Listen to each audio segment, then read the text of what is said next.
महाराष्ट्राच्या सांस्कृतिक परंपरेतील महत्त्वाचं श्रद्धास्थान असलेल्या देवाच्या आळंदीतून आषाढी वारी आधी एक महत्त्वाची बातमी समोर येत आहे।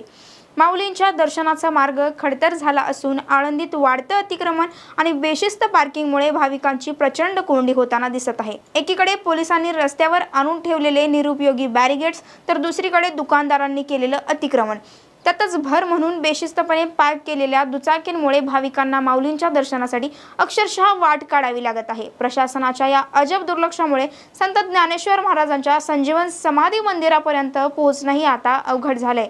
भाविकांना सुरक्षित आणि सुलभ दर्शन घेता यावं यासाठी देवस्थानाने तब्बल 32 लाख रुपये खर्च करून दगडी पायऱ्या बांधल्या होत्या, पण दुर्दैवाने आज याच पायऱ्यांवर दुचाकीस्वार आपली वाहने उभी करत आहेत। भैरवनाथ चौक, मरकळ रस्ता आणि महाद्वारपर्यंतच्या रस्त्यावर हातगाड्या आणि पेढे विक्रेत्यांनी रस्ता व्यापला आहे।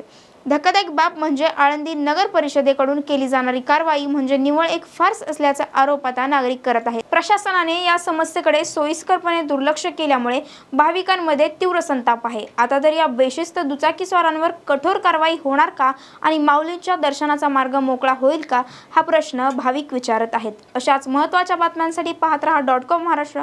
त्याचबरोबर यूट्यूबला पाहत असाल तर चॅनलला सबस्क्राईब करायला विसरू नका।